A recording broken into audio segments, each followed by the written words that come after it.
नमस्कार सभी को। मेरे चैनल में आप सभी का हार्दिक स्वागत है। आज मैं उपस्थित हूँ मुंशी प्रेमचंद द्वारा लिखित उपन्यास गबन का अगला भाग लेकर। देवी दिन तिनक कर ये मूछें मुड़वा डाली। दरोगा, मुझे बड़ी खुशी से मंजूर है। नियत तो मेरी पहले ही थी, पर शर्म के मारे न मुड़वाता था। अब तुमने दिल मजबूत कर दिया। देवी दीन, हंसिए मत दरोगा जी, आप हंसते हैं और मेरा खून जला जाता है। मुझे चाहे जेल ही क्यों ना जाना हो, लेकिन मैं मुझे चाहे जेल ही क्यों ना हो जाए, लेकिन मैं कप्तान साहब से ज़रूर कह दूंगा। हूँ तो टके का आदमी, पर आपके अकवाल से बड़े अफसरों तक पहुँच है। दरोगा, अरे यार, तो क्या सचमुच कप्तान से मेरी शिकायत कर दोगे? देवी दीन ने समझा धमकी कारगर हुई। अकड़ कर बोला, आप जब किसी की सुनते नहीं, बात कहकर मुकर जाते हैं, तो दूसरे भी अपनी जैसी ही करेंगे। मेम साहब तो रोज़ दुकान पर आती हैं। दरोगा, कौन देवी? अगर तुमने साहब या मेम साहब से मेरी कुछ शिकायत की तो कसम खाकर कहता हूँ, घर खुदवा कर फेंक दूंगा। देवी दीन, जिस दिन मेरा घर खुदेगा उस दिन ये पगड़ी और चपरासी भी न रहेगी हुजूर। दरोगा, अच्छा तो मारो हाथ पर हाथ, हमारी तुम्हारी दो दो चोटें हो जाएं, यही सही। देवी दीन, पछताओगे, सरकार कह देता हूँ पछताओगे। रमा अब जब्त ना कर सका। अब तक वह देवी दीन के बिगड़ने का तमाशा देखने के लिए भीगी बिल्ली बना खड़ा था। कहा मार कर बोला, दादा दरोगा जी, तुम्हें चिढ़ा रहे हैं। हम लोगों में ऐसी सलाह हो गई है कि मैं बिना कुछ दिए लिए ही छूट जाऊंगा, ऊपर से नौकरी भी मिल जाएगी। साहब ने पक्का वादा किया है, मुझे अब यही रहना होगा। देवी दीन ने रास्ता भटके हुए आदमी की भांति कहा, कैसी बात है भैया, क्या कहते हो? क्या पुलिस वालों के चकमे में आ गए? इसमें कोई न कोई चाल जरूर छिपी होगी। रमा ने इत्मीनान के साथ कहा, और बात नहीं, एक मुकदमे में शहादत देनी पड़ेगी। देवी दीन ने संशय से फिर से हिलाकर कहा, झूठा मुकदमा होगा। रमानाथ, नहीं दादा, बिल्कुल सच्चा मामला है, मैंने पहले ही पूछ लिया है। देवी दीन की शंका शांत न हुई। बोला, इस बारे में कुछ और नहीं कह सकता भैया, जरा सोच समझ कर काम करना। अगर मेरे रुपयों को डरते हो तो यही समझ लो कि देवी दीन ने अगर रुपयों की परवाह की होती तो आज लखपति होता। इन्हीं हाथों से 100 रुपए रोज कमाए, सबके सब उड़ा दिए।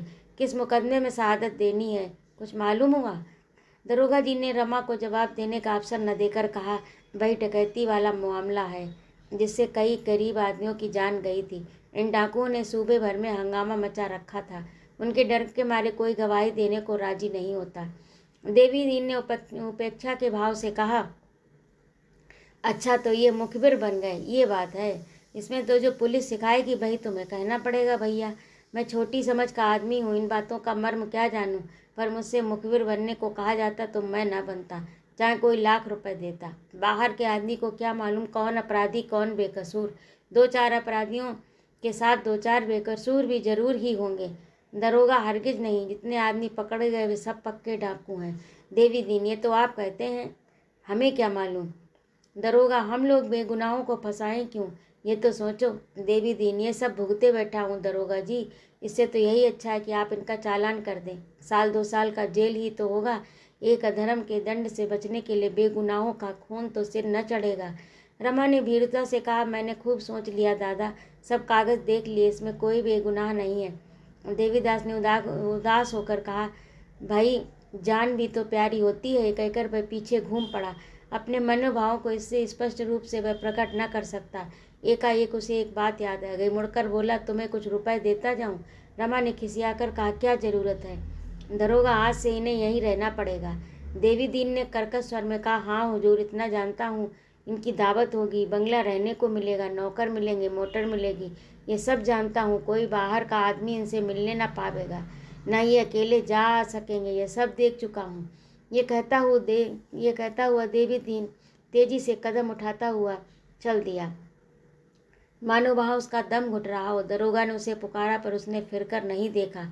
उसके मुख पर पराभूत वेदना छाई हुई थी। जग्गो ने पूछा, भैया नहीं आ रहे हैं? देवी दीन ने सड़क की ओर ताकते हुए कहा, भैया अब नहीं आवेंगे। जब अपने ही अपने ना हुए तो बेगाने हैं ही। वह चला गया।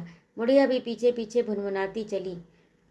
रुदन में कितना उल्लास, कितनी शांति, कितना बल है, जो कभी एकांत में बैठकर किसी की स्मृति में, किसी के वियोग में सिसक सिसक कर और बिलक बिलक कर नहीं रोया, वह जीवन के ऐसे सुख से वंचित है जिस पर सैकड़ों हंसियाँ न्यौछावर हैं। उस मीठी वेदना का आनंद उन्हीं से पूछो जिन्होंने ये सौभाग्य प्राप्त किया है। हंसी के बाद मन खिल जाता है, आत्मा क्षुब्धा हो जाती है, मानो हम थक गए हों, पराभूत हो गए हों। रुदन के पश्चात एक नवीन स्फूर्ति, नवीन जीवन, एक नवीन उत्साह का अनुभव होता है। जालपा के पास प्रजा मित्र कार्यालय का पत्र पहुंचा तो उसे पढ़कर वह रो पड़ी। पत्र एक हाथ में लिए दूसरे हाथ से चौखट पकड़े वह खूब रोई। क्या सोच कर रोई ये कौन कह सकता है। कदाचित अपने उपाय की इस आशातीत सफलता ने उस आत्मा को विहल कर दिया, आनंद की उस गहराई पर पहुंचा दिया जहाँ पानी है, या उस ऊंचाई पर जहाँ उष्णता हिम बन जाती है। आज 6 महीने के बाद ये सुख संवाद मिला। इतने दिनों वह छलमयी आशा और कठोर दुराशा का खिलौना बनी रही। आह, कितनी बार उसके मन में तरंग उठी कि इस जीवन का क्यों ना अंत कर दूं। कहीं मैंने सचमुच प्राण त्याग दिए होते तो उनके दर्शन भी ना पाती। पर उनका हिया कितना कठोर है। 6 महीने से वहाँ बैठे हैं, एक पत्र भी न लिखा, खबर तक नहीं ली। आखिर यही न समझ लिया होगा कि बहुत होगा, रो रो कर मर जाएगी। उन्होंने मेरी परवाह ही कब की। 10-20 रुपए तो आदमी यार दोस्तों पर भी खर्च कर देता है। वह प्रेम नहीं है, प्रेम हृदय की वस्तु है, रुपए की नहीं।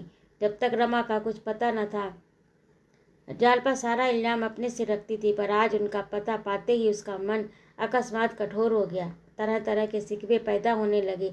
वहाँ क्या समझ कर बैठे हैं, इसीलिए तो कि वह स्वाधीन हैं, आज़ाद हैं, किसी का दिया नहीं खाते। इसी तरह मैं कहीं बिना कहे सुने चली जाती तो वे मेरे साथ किस तरह पेश आते। शायद तलवार लेकर गर्दन पर सवार हो जाते या जिंदगी भर मुंह न देखते। वहीं खड़े खड़े जालपा ने मन ही मन शिकायतों का दफ्तर खोल दिया। सहसा रमेश बाबू ने द्वार पर पुकारा, गोपी गोपी जरा इधर आना। मुंशी जी ने अपने कमरे में पड़े पड़े कहा कर कहा, कौन है भाई, कमरे में आ जाओ। अरे आप हैं रमेश बाबू। बाबू जी, मैं तो मरकर जिया हूँ, बस यही समझिए नई जिंदगी हुई। कोई आशा न थी, कोई आगे न पीछे। दोनों लौंडे आवारा हैं, मैं मरूं या जीऊं उनसे मतलब नहीं है। उनकी माँ को मेरी सूरत देखने से डर लगता है। बस बेचारी बहू ने मेरी जान बचाई, वह न होती तो आज तक चल बसा होता। रमेश बाबू ने कृत्रिम संवेदना दिखाते हुए कहा, आप इतने बीमार हो गए और मुझे खबर तक नहीं। मेरे यहाँ रहते आपको इतना कष्ट हुआ, बहू ने भी मुझे एक पुर्जा न लिखा। छुट्टी लेनी पड़ी होगी। मुंशी छुट्टी के लिए दरखास्त तो भेज दी थी, मगर साहब मैंने डॉक्टरी सर्टिफिकेट नहीं भेजी। 16 रुपये किसके घर से लाता। एक दिन सिविल सर्जन के पास गया, मगर उन्होंने चिट्ठी लिखने से इनकार किया। आप तो जानते हैं मैं बिना फीस लिए बात नहीं करते। मैं चला आया और दरखास्त भेज दी, मालूम नहीं मंजूर हुई या नहीं। ये तो डॉक्टरों के हाल हैं, देख रहे हैं, आदमी मर रहा है पर बिना भेंट लिए कदम नहीं उठाएंगे। रमेश बाबू ने चिंतित होकर कहा, ये तो आपने बुरी खबर सुनाई, मगर आपकी छुट्टी नामंजूर हुई तो क्या होगा। मुंशी जी ने माथा ठोक कर कहा, होगा क्या, घर बैठ कर रहूँगा। साहब पूछेंगे तो साहब कह दूंगा मैं सर्जन के पास गया था, उसने छुट्टी नहीं दी। आखिर उन्हें क्यों सरकार ने नौकर रखा है, महज कुर्सी की शोभा बढ़ाने के लिए। मुझे डिसमिस हो जाना मंजूर है, पर सर्टिफिकेट न दूंगा। लौंडे गायब हैं, आपके लिए पान तक न लाने वाला कोई। क्या करूं। रमेश ने मुस्कुराकर कहा, मेरे लिए आप तकल्लुफ ना करें, मैं आज पान खाने नहीं, भरपेट मिठाई खाने आया हूँ। जालपा को पुकार, बहू जी तुम्हारे लिए खुशखबरी लाया हूँ, मिठाई मंगवा लो।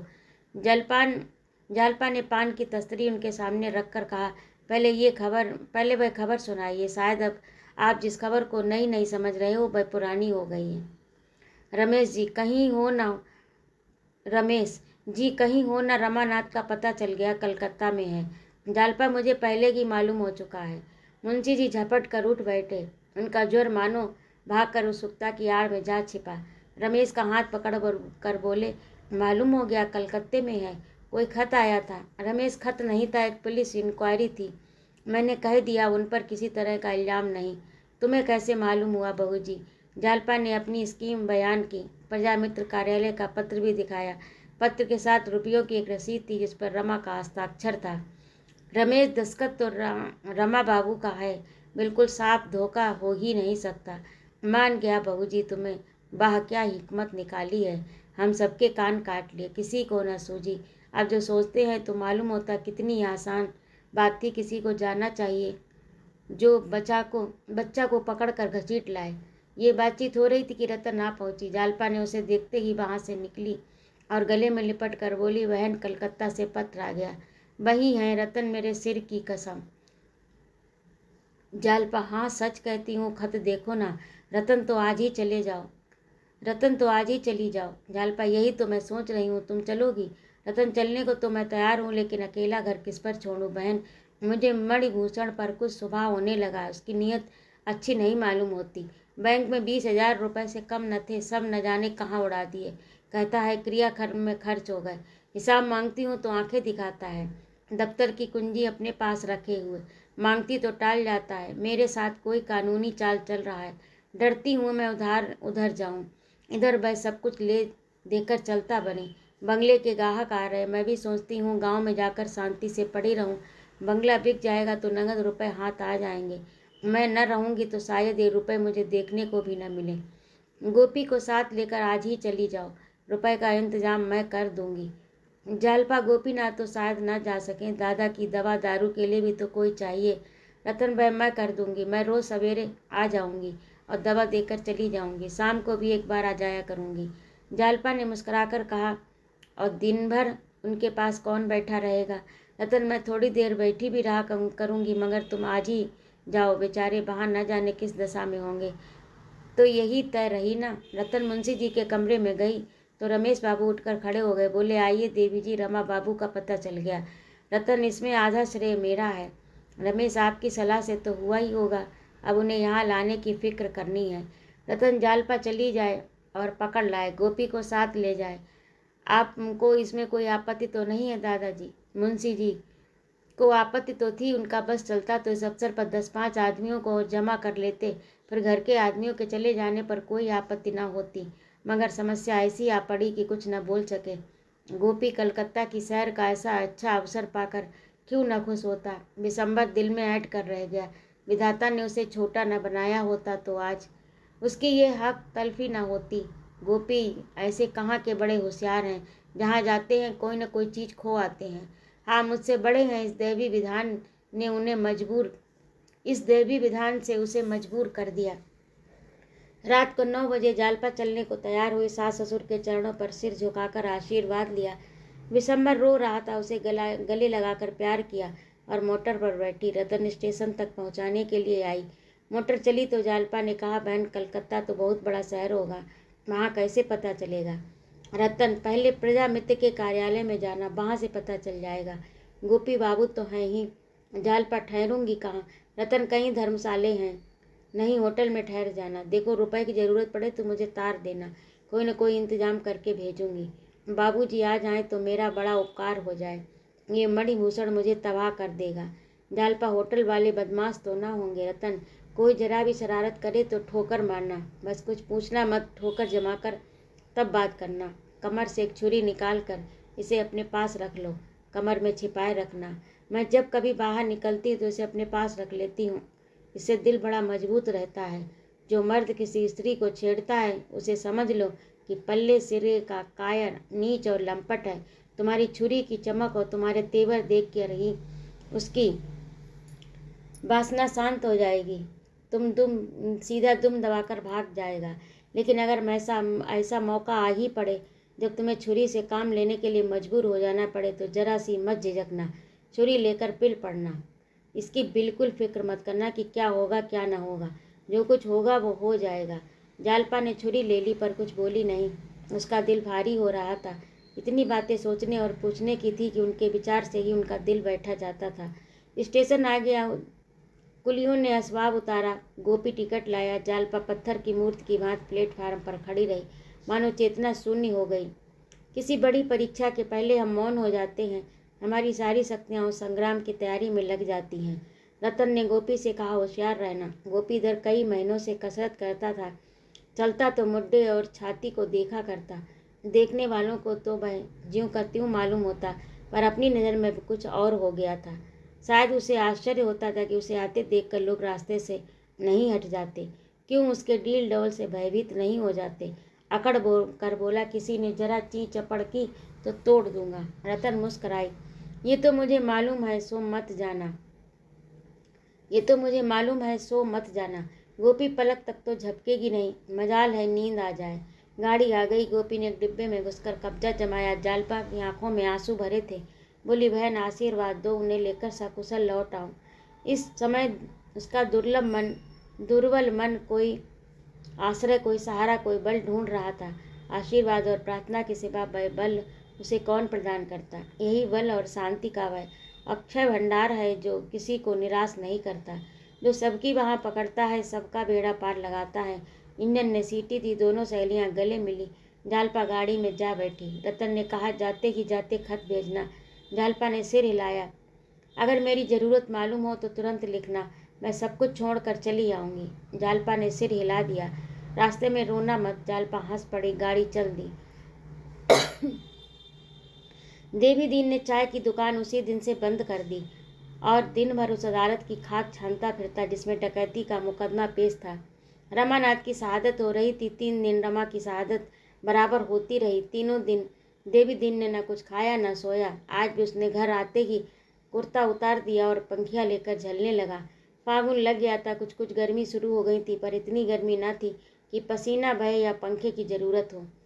अफसर लोग तो जाड़े के कपड़े पहने हुए थे, लेकिन देवी दीन पसीने में तर था। उसका चेहरा, जिस पर निष्कपट बुढ़ापा हंसता रहता था, खिसियाया हुआ था, मानो बेगार से लौटा हो। जग्गू ने लोटे में पानी लाकर रख दिया। बोली, चिलम भर दूं? देवी दीन की आज 3 दिन से ये खातिर हो रही थी। इसके पहले बुढ़िया कभी चिलम रखने को न पूछती। देवी दीन इसका मतलब समझता था। बुढ़िया को सदैव नज़रों से देख कर बोला, नहीं रहने दो, चिलम नहीं पीऊँगा। तो हाथ मुँह धो लो, गर्द पड़ी हुई है। धो लूँगा, जल्दी क्या है। बुढ़िया आज का हाल जानने को सुक्ति पर डर रही थी, कहीं देवी दीन झुंझला न पड़े। वह उसकी थकान मिटा देना चाहती थी, जिससे देवी दीन प्रसन्न होकर आप ही सारा वृतांत कह चले।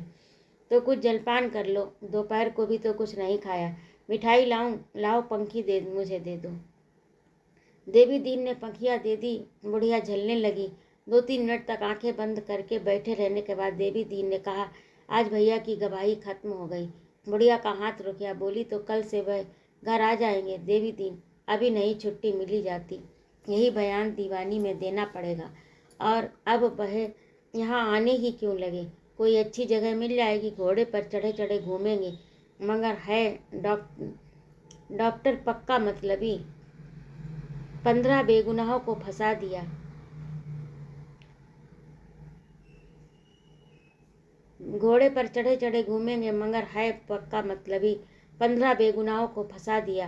5-6 को तो फांसी हो जाएगी, औरों को 10-10, 12-12 साल की सज़ा मिली रखी है। इसी के बयान से मुकदमा सबूत हो गया। कोई कितनी ही जिरह करे, क्या मजाल जरा भी हिचकिचाए, अब एक भी न बचेगा। किसने कर्म किया, किसने नहीं किया, इसका हाल दैव जाने, पर मारे सब जाएंगे। घर से भी तो सरकारी रुपया खाकर भागा था। हमें बड़ा धोखा हुआ। जागो ने मीठे तिरस्कार से देखकर कहा, अपनी नेकी बदी अपने साथ है, मतलबी तो संसार है, कौन किसके लिए मरता है। देवी दीन ने तीव्र स्वर में कहा, अपने मतलब के लिए दूसरों का गला काटे, उसको जहर दे देना भी पाप नहीं। सहसा 2 प्राणी आकर खड़े हो गए। एक गोरा खूबसूरत लड़का जिसकी उम्र 15-16 साल से ज़्यादा न थी, दूसरा अधेड़ था और सूरज से चपरासी मालूम होता था। देवी दीन ने पूछा, किसे खोजते हो? चपरासी ने कहा, तुम्हारा ही नाम देवी दीन है ना? मैं प्रजा मित्र के दफ्तर से आया हूँ। ये बाबू उन्हीं रामानाथ के भाई हैं। ये बाबू उन्हीं रामानाथ के भाई हैं जिन्हें शतरंज का इनाम मिला था। ये उन्हीं की खोज में दफ्तर गए थे। संपादक जी ने तुम्हारे पास भेज दिया। तो मैं जाऊँ ना? ये कहता हुआ वह चला गया। देवी दीन ने गोपी को सिर से पाँव तक देखा। आकृति रमा से मिलती थी। बोला, आओ बेटा बैठो, कब आए घर से? गोपी ने एक खटिक की दुकान पर बैठना शान के खिलाफ समझा। खड़ा खड़ा बोला, आज ही तो आया हूँ, भाभी भी साथ है, धर्मशाला में ठहरा हूँ। देवी दीन ने खड़े होकर कहा, तो जाकर बहू को यहाँ लाओ, ऊपर तो रमा बाबू का कमरा है। ऊपर तो रमा बाबू का कमरा है ही, आराम से रहो, धर्मशाले में क्यों पड़े रहोगे? नहीं चलो, मैं भी चलता हूँ, यहाँ सब तरह से आराम है। उसने जग्गू को ये खबर सुनाई और ऊपर झाड़ू लगाने को कहकर गोपी के साथ धर्मशाला चल दिया। बुढ़िया ने तुरंत ऊपर जाकर झाड़ू मारी, लपक कर हलवाई की दुकान से मिठाई दही लाई, सुराही में पानी भरकर रख दिया। फिर अपना हाथ मुँह धोया, एक रंगीन साड़ी निकाली, गहने पहने, बन ठन कर बहू की राह देखने लगी। इतने में फिटिन भी आ पहुंची। बुढ़िया ने जाकर जालपा को उतारा। जालपा पहले तो साग भाजी की दुकान देखकर कुछ झिझकी जालपा पहले तो साग भाजी की दुकान देखकर झिझकी, पर बुढ़िया का स्नेह स्वागत देखकर झिझक दूर हो गई। उसके साथ ऊपर गई तो हर एक चीज उसी तरह अपनी जगह पर पाई, जैसे मानो अपना घर हो। जग्गू ने लोटे में पानी भरकर रखा था। इसी घर में भैया रहते थे बेटी। आज 15 रोज से घर सूना पड़ा है। हाथ मुंह धोकर दही चीनी खा लो बेटी। भैया का हाल तो तुम्हें अभी मालूम नहीं होगा। जालपा ने सिर हिलाकर कहा, कुछ ठीक ठीक नहीं मालूम हुआ। मैं जो पत्र छपता है वहाँ मालूम हुआ था कि पुलिस ने गिरफ्तार कर लिया है। देवी दीन भी ऊपर आ गया। बोला, गिरफ्तार तो किया था, पर अब तो वह एक मुकदमे में सरकारी गवाह हो गए। प्रयागराज में अब उन पर कोई मुकदमा नहीं चलेगा। शायद नौकरी चाकरी भी मिल जाए। जालपा ने गर्व से कहा, क्या इसी डर से वे सरकारी गवाह हो गए? वहाँ तो उन पर कोई मामला है ही नहीं, मुकदमा क्यों चलेगा? देवी दीन ने डरते डरते कहा, कुछ रुपए पैसे का मामला था। जालपा ने मानो आहत होकर कहा, वह कोई बात नहीं थी। जो ही हम लोगों को मालूम हुआ कि कुछ सरकारी रकम इनसे खर्च हो गई, उसी वक्त पहुंचा दी। ये व्यर्थ घबराकर चले आए, फिर ऐसी चुप्पी साधी कि अपनी खबर तक न दी। देवी दीन का चेहरा जगमगा उठा, मानो किसी व्यथा से आराम मिल गया। बोला, तो हम लोगों को क्या मालूम? बार बार समझाया कि घर पर पत्र लिख दो, लेकिन घबराते होंगे सब लोग, पर मारे शर्म के लिखते ही न थे। इसी धोखे में पड़े रहे कि प्रयागराज में मुकदमा चल गया होगा। जानते तो सरकारी गवाह क्यों बनते? सरकारी गवाह का आशय जालपा से छिपा न था। समाज में उनकी जो निंदा और अपकीर्त होती है, वह भी उससे छिपी न थी। सरकारी गवाह क्यों बनाए जाते हैं? किस तरह प्रलोभन दिया जाता है? किस भांति वे पुलिस के पुतले बनकर अपने ही मित्रों का गला घोटते हैं, यह भी उसे मालूम था। मगर कोई आदमी अपने बुरे आचरण पर लज्जित होकर भी सत्य का उद्घाटन करे और छल कपट का आवरण हटा दे तो वह सज्जन है। उसके साहस की कितनी प्रशंसा की जाए कम है। मगर शर्त यही है कि वे अपनी गोष्ठी के लिए किए का फल भोगने को तैयार हो। हंसता खेलता फांसी पर चढ़ जाए तो वह सच्चा वीर है, लेकिन अपने प्राणों की रक्षा के लिए स्वार्थ के नीच विचार से, दंड की कठोरता से भयभीत होकर अपने साथियों को दगा करे, आस्तीन का सांप बन जाए तो वह कायर है, पतित है, बेहया है। विश्वासघात डाकुओं और समाज के शत्रुओं में भी उतना ही हेय है जितना किसी अन्य से। ऐसे प्राणी को समाज कभी क्षमा नहीं करता, कभी नहीं। जालपा इसे खूब समझती थी। यहाँ तो समस्या और भी जटिल हो गई। रमा ने दंड के वैसे अपने किए हुए पापों का पर्दा नहीं खोला था। उसमें कम से कम सच्चाई तो होती। निंदा होने पर भी आंशिक सच्चाई का एक गुण तो होता। यहाँ तो उन पापों का पर्दा खोला गया था जिनकी हवा तक उसे न लगी। जालपा को सहसा इतना विश्वास न आया। अवश्य कोई न कोई बात हुई होगी जिसने रमा को सरकारी गवाह बनने पर मजबूर कर दिया। सकुचाती हुई बोली, क्या यहाँ भी कोई बात हो गई थी? देवी दिन उसकी मनोव्यथा का अनुभव करता बोला, कोई बात नहीं। यहाँ वह मेरे साथ ही प्रयागराज से आए थे। जब से आए कहीं गए नहीं, बाहर निकलते ही न थे। एक दिन निकले, उसी दिन पुलिस ने पकड़ लिया। एक सिपाही को आते देखकर डरे कि मुझी को पकड़ने आया, भाग खड़े हुए। उस सिपाही को खटका हुआ, उसने सुबह में गिरफ्तार कर लिया। मैं भी इनके पीछे थाने में पहुंचा। दरोगा पहले तो रिश्वत मांगते थे, मगर जब मैं घर से रुपए लेकर गया तो वहाँ और ही गुल खिल चुका था। अफसरों में न जाने क्या बातचीत हुई, उन्हें सरकारी गवाह बना दिया। मुझसे तो भैया ने कहा, इस मामले में बिल्कुल झूठ न बोलना पड़ेगा। पुलिस का मुकदमा सच्चा है, सच्ची बात कह देने में क्या हरज। मैं चुप हो गया, क्या करता। जग्गू न जाने सबों से कौन सी बूटी सुंघा दी थी। जग्गू न जाने उन सबों ने कौन सी बूटी सुंघा थी। भैया तो ऐसे न थे, दिन भर अम्मा कम्मा करते रहते थे। दुकान पर सभी तरह के लोग आते, मर्द भी औरत भी। क्या मजाल किसी की ओर आंख उठाकर देखा हो। देवी दिन कोई बुराई नहीं थी, मैंने तो ऐसा लड़का ही नहीं देखा। वो धोखे में आ गए। जालपा ने 1 मिनट सोचने के बाद कहा, इनका क्या बयान हो गया? हाँ, 3 दिन से बराबर हो रहा, आज खत्म हो गया। जालपा ने उद्विग्न होकर कहा, तो अब कुछ नहीं हो सकता, मैं उनसे मिल सकती हूँ? देवी दिन जालपा के इस प्रश्न पर मुस्करा उठा। बोला, हाँ और क्या। जिसमें जाकर भंडा फोड़ कर दिया हो, सारा खेल बिगाड़ दो। देवी दीन जालपा के इस प्रश्न पर मुस्करा उठा। बोला, हाँ और क्या। जिसमें जाकर भंडा गोड़ कर दो, सारा खेल बिगाड़ दो। पुलिस ऐसी गधी नहीं है, आजकल कोई भी उनसे नहीं मिलने जाता, कड़ा पहरा रहता है। इस प्रश्न पर इस समय और बातचीत नहीं हो सकती। इस गुत्थी को सुलझाना आसान नहीं था। जालपा ने गोपी को बुलाया। वह छज्जे पर खड़ा सड़क का तमाशा देख रहा था। ऐसा शर्मा रहा था मानो ससुराल आया। धीरे धीरे आकर खड़ा हो गया। जालपा ने कहा, मुंह हाथ धोकर कुछ खा लो, दही तो तुम्हें बहुत अच्छा लगता है। गोपी ले जाकर फिर बाहर चला गया। देवी दीन ने मुस्कुराकर कहा, हमारे सामने ना खाएंगे, हम दोनों चले जाते हैं। तुम्हें किसी चीज़ की ज़रूरत हो तो हमसे कह देना। बहू जी, तुम्हारा ही घर है। भैया को तो हम अपना ही समझते थे, हमारे कौन बैठा हुआ है। जग्गू ने गर्व से कहा, वह तो मेरे हाथ का बनाया खा लेते थे। जालपा ने मुस्कुराकर कहा, अब तुम्हें भोजन न बनाना पड़ेगा माँ जी, मैं बना दिया करूँगी। जागो ने आपत्ति की, हमारी बिरादरी में दूसरों के हाथ का खाना मना है बहू। अब 4 दिन के लिए बिरादरी में क्या नक्के बनूं? जालपा, हमारी बिरादरी में भी दूसरों का खाना मना है। जग्गू, यहाँ तुम्हें कौन देखने आता है? फिर पढ़े लिखे आदमी इन बातों पर विचार नहीं करते। हमारी बिरादरी तो मूर्ख लोगों की है। जालपा, ये तो अच्छा नहीं लगता कि तुम बनाओ और मैं खाऊं। जिसे बहू बनाया उसके हाथों का खाना पड़ेगा। नहीं खाना था तो बहू क्यों बनाया? देवी दीन ने जग्गू की और प्रशंसा सूचक नजरों से देखकर कहा, बहू ने बात पते की कह दी, इसका जवाब सोच कर देना। अभी चलो, इन लोगों को जरा आराम करने दो। दोनों नीचे चले गए। गोपी ने आकर कहा, भैया इसी खटिक के यहाँ रहते थे क्या? खटिक ही तो मालूम होते हैं। जालपा ने फटकार कर कहा, खटिक हो या चमार हो, लेकिन हमसे और तुमसे 100 गुने अच्छे हैं। एक परदेसी आदमी को 6 महीने तक अपने घर में ठहराया, खिलाया पिलाया। हम में है कितनी हिम्मत। यहाँ तो कोई मेहमान आ जाता है तो वह भी भारी हो जाता। अगर ये नीचे हैं तो हम इनसे कहीं नीचे हैं। गोपी मुंह हाथ धो चुका था, मिठाई खाता हुआ बोला, किसी को ठहरा लेने से कोई ऊंचा नहीं हो जाता। चमार कितना ही दान पुण्य करे रहेगा तो चमार ही। जालपा, मैं उस चमार को उस पंडित से अच्छा समझूंगी जो हमेशा दूसरों का धन खाया करता है। जलपान करके गोपी नीचे गया। शहर घूमने की उसकी बड़ी इच्छा थी। जालपा की इच्छा कुछ खाने की ना हुई। उसके सामने एक जटिल समस्या खड़ी थी। रमा को उस दलदल से कैसे निकाले? उस निंदा और उपहास की कल्पना से ही उसका अभिमान आहत हो गया। हमेशा के लिए वह सबकी आंखों में फिर जाएंगे, किसी को मुंह ना दिखा सकेंगे। फिर बेगुनाहों का खून किसकी गर्दन पर होगा? अभियुक्तों में न जाने कौन अपराधी है, कौन निरपराध, कितने द्वेष के शिकार है, कितने लोभ के, सभी सजा पाएंगे। शायद 2-4 को फांसी भी हो जाए। किस पर यह हत्या पड़ेगी? उसने फिर सोचा, माना किसी पर हत्या न पड़ी, कौन जानता हत्या पड़ती या नहीं।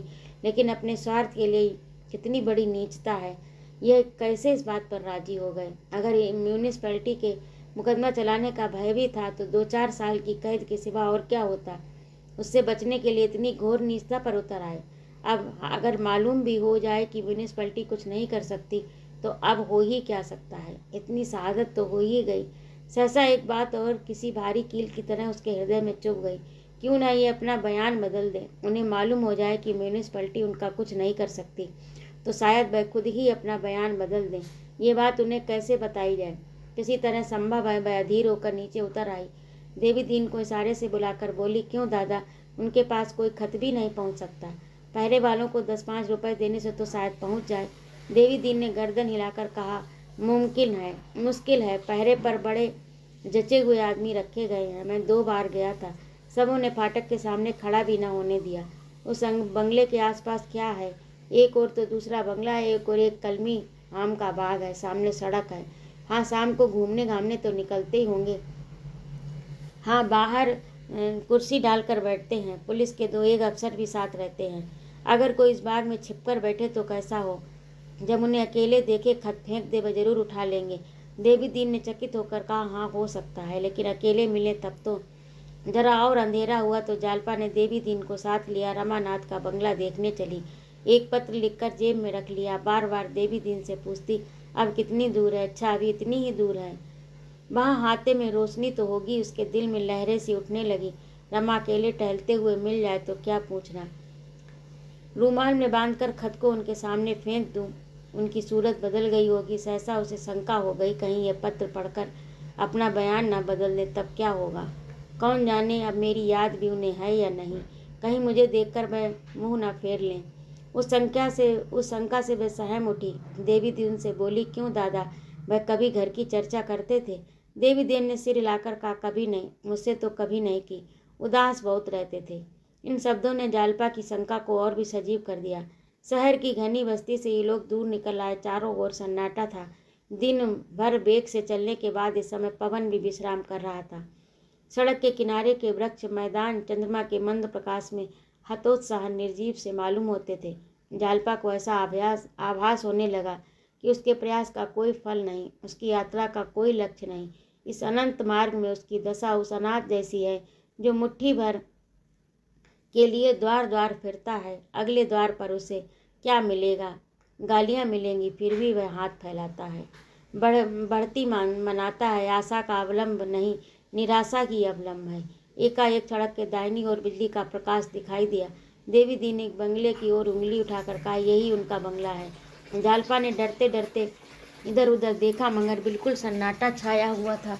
कोई आदमी नहीं था। फाटक पर ताला पड़ा हुआ था। जालपा बोली, यहाँ तो कोई नहीं है। देवी दीन ने फाटक के अंदर झाँक कर कहा, हाँ, शायद ये बंगला छोड़ दिया, कहीं घूमने गए होंगे।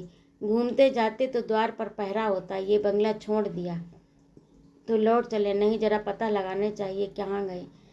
बंगले की दाहिनी ओर आमों के बाग में प्रकाश दिखाई दिया। शायद खटिक बाग की रखवाली कर रहा था। देवी दीन ने बाग में जाकर पुकारा, कौन है यहाँ? किसने यह बाग लिया है? एक आदमी आमों के झुरमुट से निकल आया। देवी दीन ने उसे पहचान कर कहा, अरे तुम हो जंगली, तुमने ये बाग लिया है? जंगली ठिगना सा गठीला आदमी था। बोला, हाँ दादा, ले लिया, पर कुछ है नहीं, दंड ही भरना पड़ेगा। तुम यहाँ कैसे आ गए? कुछ नहीं, यूं ही चला आया। इस बंगले वाले आदमी क्या हुआ? जंगली ने इधर उधर देखकर कनबत्तियों से कहा, इसमें वही मुखबिर टिका हुआ है, आज सब चले गए। सुनते हैं 15-20 दिन में आएंगे, जब फिर हाई कोर्ट में मुकदमा पेश होगा। पढ़े लिखे आदमी भी ऐसे दगाबाज होते हैं। दादा सरासर झूठी गवाही दी। न जाने इसके बाल बच्चे हैं या नहीं। भगवान को भी नहीं डरा। जालपा वहीं खड़ी थी। देवी दीन ने जंगली को और भी जहर उगलने का अवसर न दिया। बोला, तो 15-20 दिन में आएंगे, खूब मालूम है। जंगली, हाँ, वही पहरे वाले कह रहे थे। कुछ मालूम हुआ कहाँ गए हैं? वही मौका देखने गए हैं जहाँ वारदात हुई थी। देवी दीन चिलम पीने लगा। जालपा सड़क पर आकर टहलने लगी। रमा की ये निंदा सुनकर उसका हृदय टुकड़े टुकड़े हुआ जाता था। उसे रमा पर क्रोध न आया, ग्लानि न आई। उसे हाथों का सहारा देकर इस दलदल से निकालने के लिए उसका मन विकल हो उठा।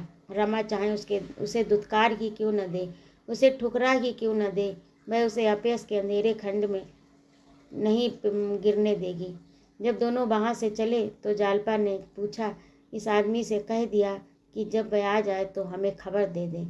हाँ, कह दिया। तो ये था आज का भाग। आपको कैसा लगा कमेंट करके अवश्य बताइएगा। और यदि आपको सुनाना अच्छा लगता हो तो कृपया मेरे चैनल को सब्सक्राइब करिए, लाइक करिए और अपनी प्रतिक्रिया व सुझाव भी दीजिएगा। आपके सुझाव का सादर स्वागत है। सुनने के लिए बहुत बहुत धन्यवाद।